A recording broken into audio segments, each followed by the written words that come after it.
ও, ক্যামেরাটা একবার ওইদিকে ঘোরাও। ওদিকটা তো অন্ধকার কেন? লাইটের সুইচ অফ করা আছে। ও আচ্ছা, আমি বুঝে গেছি। চলো ঢোকা যাক। পিরামিডে ঢোকার পরেই আমাদের 100 ফুট নিচে যেতে হলো, যেখানে যাওয়ার পরে আমরা দেখতে পেলাম প্রাচীন মিশরীয় ইতিহাসের প্রথম কক্ষ, যা খোদাই করে সাজানো হয়েছিল। এটা কি? এটা নকল দরজার অলঙ্করণ। প্রথম রাজবংশের পিরামিডের ভেতরে আমাদের আর কোনো অলঙ্করণ ছিল না, একমাত্র এটা ছাড়া। তাহলে এটা 4-5 হাজার বছর আগে করা হয়েছিল। 4600 বছর আগে। পিরামিডের আরো গভীরে অভিযান করার পরে এই সুড়ঙ্গটা আমাদের মেন কাউরের কাছে নিয়ে গেল। এটা অ্যান্টি চেম্বার। ও, অনেক ইতিহাস লুকিয়ে আছে এখানে। ওখানে কি আছে? আমি যতটুকু জানি কিছু নেই। তুমি ওখানে গেছো? না।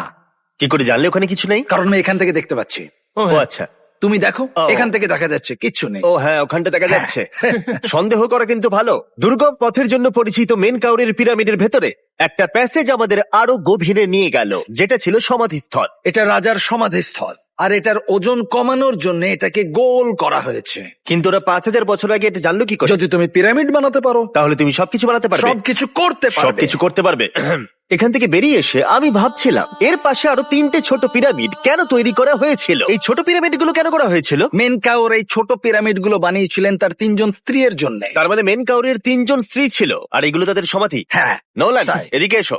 নোলান, ও ভাই, যদি ওনার 3জন পার্টনার থাকতে পারে, তোমার অন্তত একজন থাকা উচিত। হ্যাঁ সে ব্যাপারে কাজ চলছে। আমি একটা মামি আবিষ্কার করেছি, ওর কোনো টাকা লাগবে না। সে সবসময় তোমার কথা শুনবে, কখনো বেশি কথা বলবে না। এটা তোমার জন্য ভালো চয়েস। আপনি আমাকে মামি অফার করছেন? হ্যাঁ, দেখো, ভালোবাসার মানুষকে পেয়ে গেলে আশরাফ এবার আমাদের ছেড়ে চলে যাবে। ও চলে যাবার আগে আমি ওর মতামত শুনতে চাইছিলাম। তার মানে এলিয়েনরা পিরামিড বানায়নি? এলিয়েন পাগল নাকি? এরকম বলো না। আমাদের এই পুরো মিশরে 124টা পিরামিডস আছে, আর প্রত্যেকবার আমি এলিয়েন্সদের ফোন করে বলবো যে আমাদের জন্য পিরামিডস বানিয়ে দাও। এটা হতেই পারে না। মিশরীয়রাই হ্যাঁ। এগুলো বানিয়েছে। তারিক, হ্যাঁ।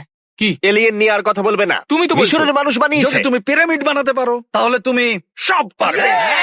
চলো চলো। আর সবকিছু বলতে ও হয়তো বলতে চাইছিল একটা বিশাল অর্ধেক মানুষ অর্ধেক সিংহের সৌধ, যেটার ভিতরে অনেক গোপনীয়তা লুকিয়ে আছে।